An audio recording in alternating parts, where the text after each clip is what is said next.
আজকে আমরা তৈরি করতে চলেছি একটি বিশেষ রেসিপি যার নাম চিকেন আঙ্গারা। এই রেসিপিটি কিন্তু একটু আলাদা, কারণ আমি শেয়ার করব কিছু বিশেষ মশলা এবং পেস্টের সিক্রেট রেসিপি যা এই চিকেন আঙ্গারাকে করে তুলবে একদম ইউনিক। তাই পুরো ভিডিওটি দেখুন আর শিখে নিন চিকেন আঙ্গারা।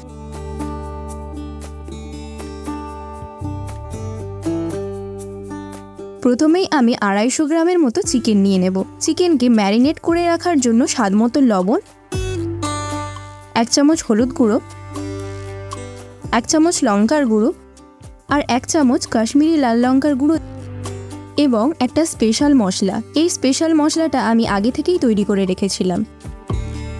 আর দেব 1 চামচ কাসুরি মেথি এবং 1 কাপের মতো স্পেশাল পেস্ট, যা আমি আগে থেকেই বানিয়ে রেখেছিলাম এবং ভিডিওর মাঝে দেখাবো কিভাবে এই স্পেশাল মশলা এবং পেস্টটি বানাবো। তাই পুরো ভিডিওটি দেখার অনুরোধ রইল। মশলাগুলি চিকেনের সঙ্গে ভালো করে মিশিয়ে 30 মিনিটের মতো রেখে দিতে হবে। ম্যারিনেশনের সময় চিকেনগুলি 30 মিনিটের বদলে 2 ঘন্টা রেখে দিলে মশলাগুলি আরও ভালোভাবে মিশে যাবে। এবার একটি প্যানে 200 মিলির মতো সরিষার তেল দিয়ে গরম করে নেব। তেলটি গরম হলে পারে 1 চামচ আদা রসুন বাটা দিয়ে হালকা করে ভেজে নেব। এরপর ম্যারিনেট করে রাখা চিকেনটা দিয়ে দেব এবং ভালো করে কষিয়ে নিতে হবে।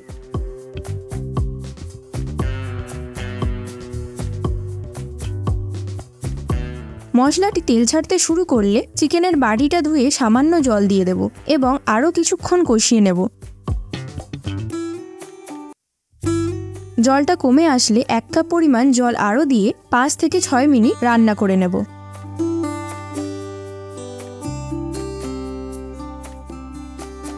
এবার আমরা দেখে নেব আমাদের বিশেষ মশলাটি কিভাবে বানাতে হবে। নিয়েছি একটা তেজপাতা, 1 চামচ ধনে, 3টি শুকনো লঙ্কা, 1 চামচ জিরে, লবঙ্গ, এলাচ, দারচিনি এবং 1/2 চামচ মৌরি। এগুলিকে শুকনো কড়াইতে ভালো করে ভেজে নিতে হবে।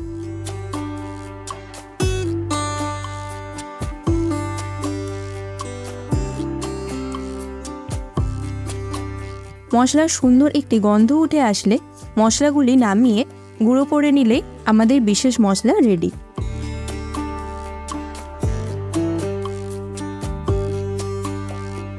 এইবার কড়াইতে 200 মিলির মতো সরিষার তেল গরম হলে পারে 2টি বড় সাইজের কুচিয়ে রাখা পেঁয়াজ দিয়ে বেরেস্তা করে নেব।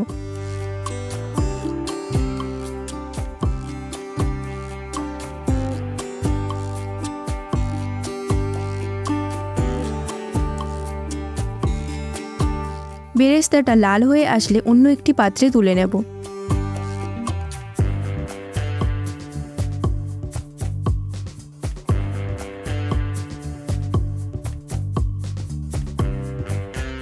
এবার মিক্সিতে 2টি কেটে রাখা টমেটো,